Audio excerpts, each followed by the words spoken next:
This session is on developing a STEM curriculum.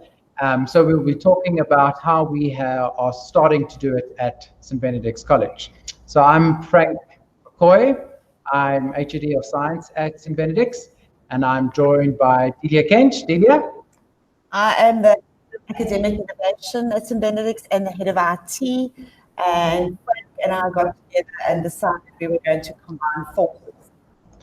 So what we're going to look at is we're going to talk about why STEM, why we're doing it here, discuss some misconceptions of what people probably think STEM is about, talk about why we are doing STEM and not STEAM, and how we are actually going to include maths in our program, and then obviously the implementation. How did we go about doing all of this? So why STEM? I don't know, Delia, what do you find? People generally work in silos. Yes, I think for quite a few years we've been discovering that everyone does graphs, for example, but biology does it, science does it, maths does it, and we all do it differently. And we were trying to think of, well, if we're all teaching the same way, how can we stop this overlap and have one message? Because we were discovering our boys think that graphs in maths is different to graphs in science and different to graphs in biology. So we wanted to get out of the silos and start crossing the curriculum to get boys to think globally instead of in little pockets. So one of the main things I think is often when all of the information comes from one teacher, then they think that it must only pertain to a particular subject. And that prevents the linking different subjects to different content. So I think one of the things we are realizing we need to do is to get one teacher to try and teach all of these skills. So at Bennies, what we're going to do is we're going to have one teacher covering computers, science, and computational thinking to reinforce covering different curriculums. So at Bennies, when we talk computers, we generally mean CAD, digital skills, programming, and robotics. Science, I hope everyone understands science. Delia, what do you think science is?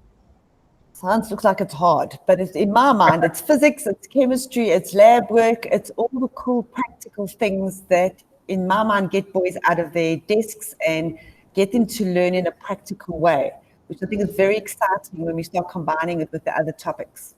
Yeah, and then obviously we want to also include computational thinking. So how can we get these different things to all link with each other easily and seamlessly? And we realize the subject that we often hear as a buzzword, STEM, links these subjects so beautifully. What we also realize, if we join the subjects, instead of having them learn stuff in computers and then relearn it in science when we want to get them to use something, we actually are going to start gaining teaching time. Again, by having it from one teacher, I think we'll gain quite a bit of time. And we're going to teach common skills, which you've alluded to already, in lieu of the graphic. Right, so some misconceptions that I've heard is that a lot of schools think they're doing STEM when they're just doing robotics. So at Bennies, when we say STEM, we're not just meaning robotics. We're not just meaning project-based learning, PBL. And we don't want things to be a one-hit wonder. I mean, I think sometimes people just say, okay, let's do a PBL project and then that's it. And the kids don't get to reinforce these skills ever. So we want different subjects working on, or we don't want different subjects working on one project or one topic and never coming back to it again. I mean, Delia, what have you heard of kids singing a rap in science? Or right at the end, you do a scientific project and then the boys must make a poster or something. So I think it's almost insulting to that subject to just add it on as an afterthought. But in terms of the one-hit wonder, I've seen schools that'll do STEM week and trying that you only have 1 week of STEM and then it goes away. We have our space camp, which is amazing. The boys enjoy it, but then the question we're asking is how much of the skills we highlight during space camp are transferable, or how much do they leave at the door when space camp is over? Even if you enjoyed it, doesn't mean to say you're going to apply it. So we try to find a more deliberate way of actually making sure the skills we're teaching are used over and over again. So link, why only STEM at this current stage and not STEAM? And are we going to fully integrate maths at the moment? Well, we've realized we want to just focus and start small. So we're going to focus on bringing science, computers, and computational thinking together. I think we've both been involved in these different subjects, and we've seen the overlap. So for instance, when kids are annotating their notes in science and having to use Google Classroom, it's generally the computer class where they learn to do this first and learn to join a Google Classroom. So again, having one teacher do it, we're going to save a bit of time. We also don't want to go too big too soon. So by having art being part of the subject, I don't think we'd give it the attention that it needs to have at the moment. So we want to just get it right. Science obviously has a very broad curriculum as it is. So when we get to a stage where we are happy with our content, then we have future plans to include light, sound, and obviously, well, light and color linked so beautifully with art and the arts. So I know we have plans of maybe doing a big production and designing a theater, for instance, of sorts, and looking at the acoustics. And there's sound and science and all of these things and waves linked so beautifully. But that's a future plan. So I think people must realize, don't go too big too soon. Focus on what you want to focus. Select your skills that you want to reinforce so that you can have regular repetition and reinforce these skills. And that links back to the one-hit wonder. When you're only doing a skill once and only having to research for a project once, those skills don't get remembered. So we want to regularly repeat these skills. So how are we going to do it here at Bennies? So what did we do first, Delia? So just as a deviation, I don't know if everyone knows what computational thinking means. It comes down to, first of all, understand the problem, which applies to every subject, break it down, and then we talk about abstraction where you zoom in and zoom out. So for every part that you've broken down, zoom into the first part, solve it, then go out, go to the next part, zoom in, solve it, and then start looking for repetition. And repetition could be a loop in programming, or could be identification of, oh, I've done this before, I can just plug this back in, or I can substitute this. So we start to use those words from grade 8 of how to problem solve, because very often teachers say, oh, you must learn to problem solve, but no one actually tells you how to do it. So constantly integrated into there will be read the problem, break it down, zoom in. So we're going to use those words over and over again, as computational thinking can be applied to just about any subject, and make sure that we become familiar with the process when they're given a problem of how to go about it, instead of being more of a reaction where you're sitting back and saying, I don't really know what to do. Yeah, and this sounds so familiar to, when we teach in the scientific method, and when you use the word algorithm and I say write a method, there's some overlap that we've seen. So wonderful tasks that we've had in CT, we've realized, well, let's use those tasks in CT to reinforce, well, what is a method? How do you go about it? And obviously a feedback loop of how do we improve things. So we specified what was common in our subject. So for instance, writing an algorithm, we might call it by something different. It is common to our subjects. What is specific? So what can they only learn in computers? And what can they only learn in science? You need to know that quite clearly. And then what can we plug in? What doesn't really matter? What is not a skill that's going to benefit the kids in their future? So I think if you are going to do something like this and develop a curriculum, look at what is essential. What skills do you want them to have from grade 8? And what's going to benefit them all the way to grade 12. That is our focus, really, getting them to think. So we're going to only start in grade 8 first. Again, this links to starting small. So we're busy developing our curriculum for our grade 8s for next year. So designing, we're going to start on topic per topic. So we're designing our first topic, which is going to be around density. And these are some of the things that we've seen linked so beautifully. So in computer skills, Delia, what do they generally do? So I think starting with grade 8, we've got a common problem with other schools, that some of our boys come from our own school and are working in the Google ecosystem, and then we've got an intake who don't. So we've had to start from the beginning again.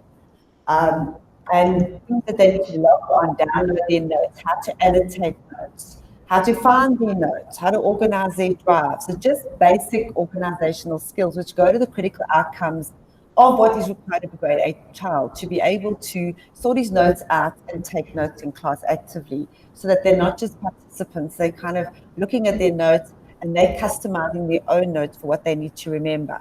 That's common in every single subject, needs that in the first 3-4 weeks of grade 8. So we are going to spend an extensive amount of time, step by step, showing boys how to get themselves organized.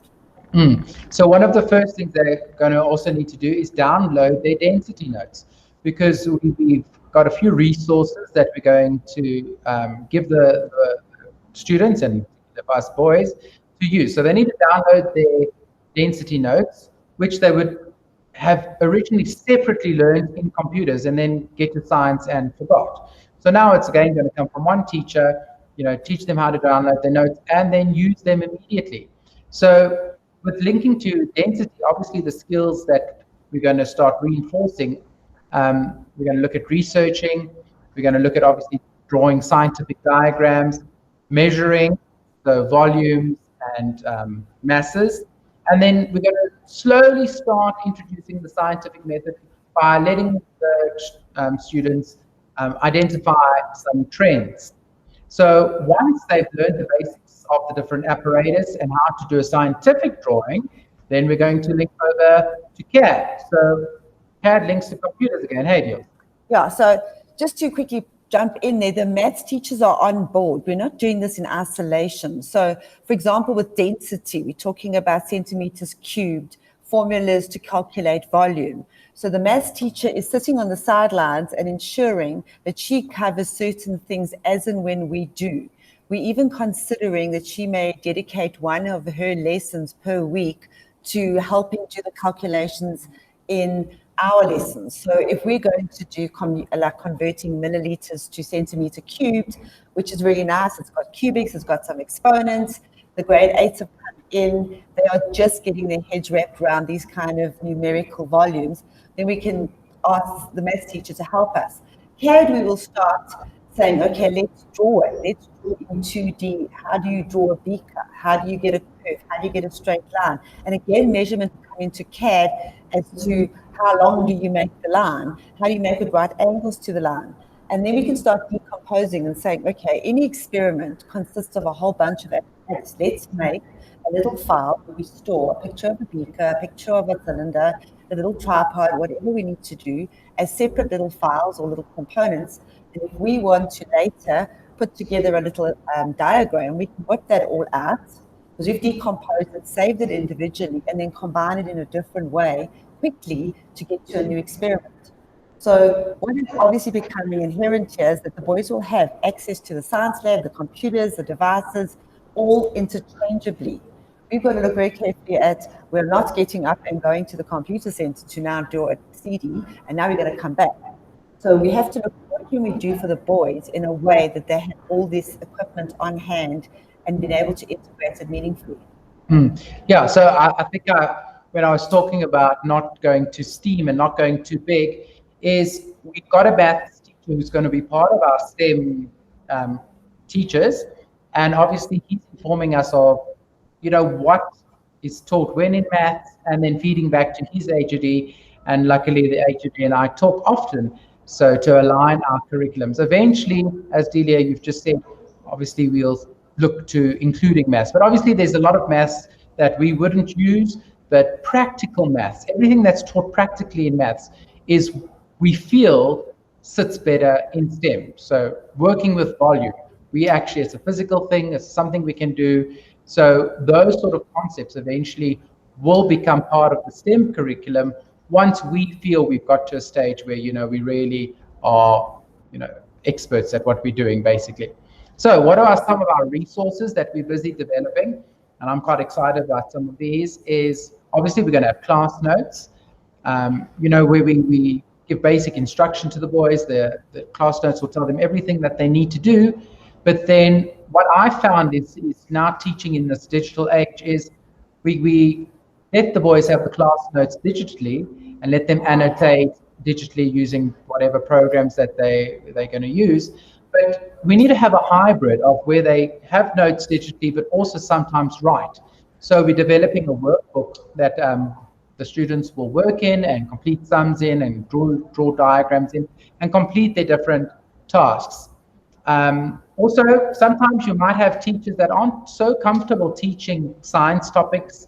I mean, some of the computer stuff I'm also learning. So we've got a very good teacher manual on how. Do you want to talk a bit more about that? So the teacher manual I'm developing from my side, because Frank's got a whole lot of inert knowledge, and I'm trying to script it out. So the class notes will be a reflection of the teacher manual without the teacher scripts. So you almost in the notes will say, make sure you've done this. I mean, Frank told me the other day, you're not allowed to walk backwards in a lab. So now I wouldn't know that. I'm not a science teacher. I won't remember that.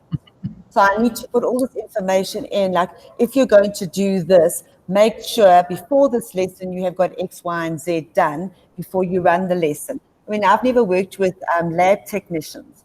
I didn't know how to order stuff, what we can do, what we can't do. So I'm putting in a lot of information about the script. It may be superfluous to some people, but for me, I think if I didn't know what I was doing, I'm walking into a science lab. I've never been in a science lab.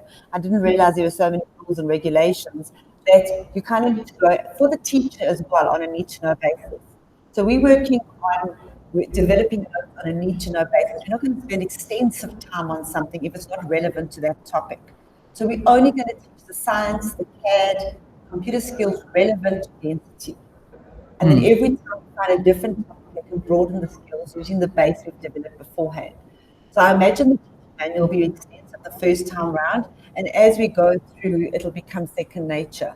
But I would really like a script to tell me what to do every day. We have it spoon-fed as a teacher, and then if you really know what you're doing, obviously you can ignore it, but then it will link to the class notes. So the kids will get a cut-down version of it. But at least you've got a bit of help for you as the lesson progresses. Yeah, I mean, that's going to help me as well with some computer things, remembering where to click, etc., etc.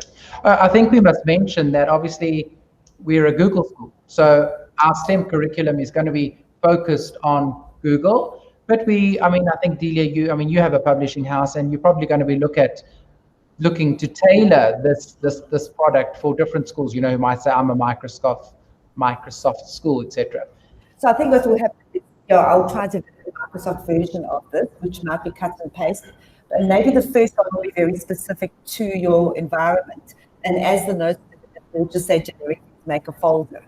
The first one tells you exactly how to make a folder within that ecosystem. Yeah. But as time goes on, obviously a folder is a folder, a file is a file, so we can use more generic words. Yeah. But we will start highly specific because it is quite tricky to integrate all of this.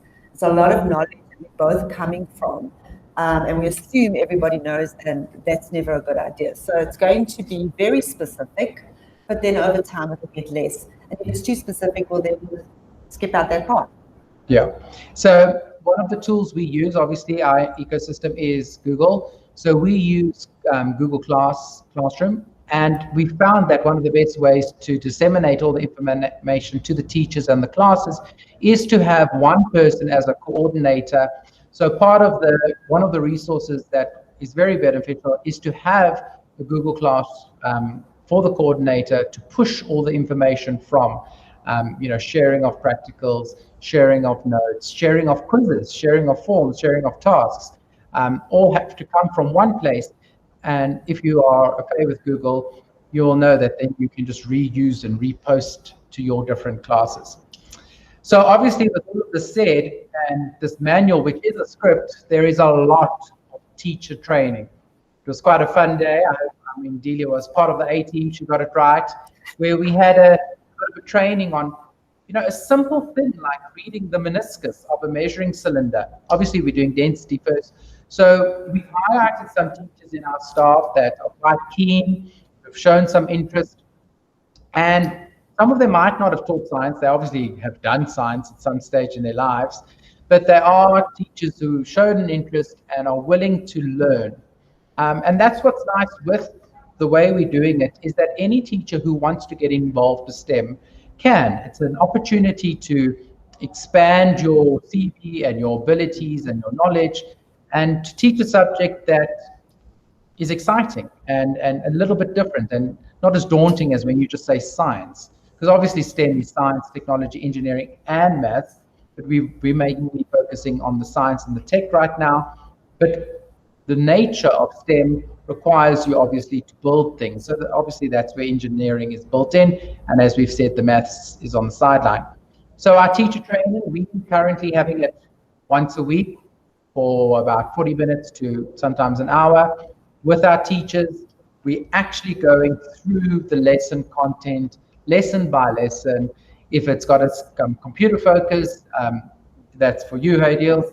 And if it's got a science focus, that's where I deal with it more. Another teacher on our team is a CAD expert, and he will take over when we get to those aspects. So we are learning, but at the end of the day, we're going to come up with a teacher manual, which anyone could read, and then hopefully teach STEM.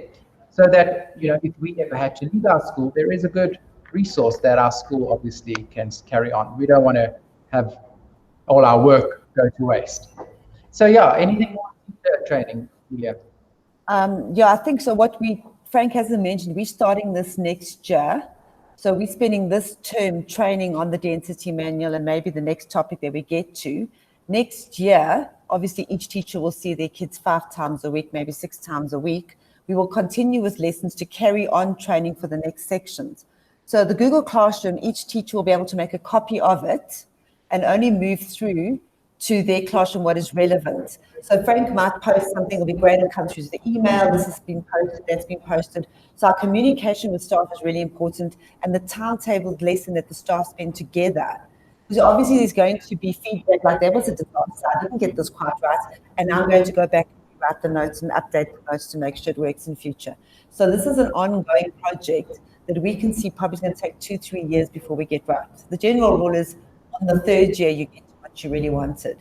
We also the following year, we'll have to start working this for grade 9, because we can't have a dimension at a one-hit wonder that sits in grade 8, because we have to cover the skills before they choose science or computers or whatever as a subject in grade 10. Yeah, so very exciting times. I think a very good product, which at the end of the day, why do we feel it will benefit our school? Is because it's going to get kids to problem solve. It's the skills that every subject should benefit from, sitting and showing grit, struggling through a problem and coming up with a solution and following the rules of, the rules that we've taught them with abstraction and breaking down a problem and what resources do we have at our access. So I think it's going to only benefit my subject, definitely benefit IT, and then every subject should actually benefit. So we've put up our contact details. If you want to know more and want to get involved, you can pop us an email. And obviously, if you want to hear how our curriculum is going throughout the year, you can also come and visit us here at St. Benedict's and have a look at what we're doing. So thanks for joining me for this chat, Delia. I think it was very useful, and I think people should be inspired to do something new and do something different and do something innovative in this time that we're in currently. Thanks, Deals.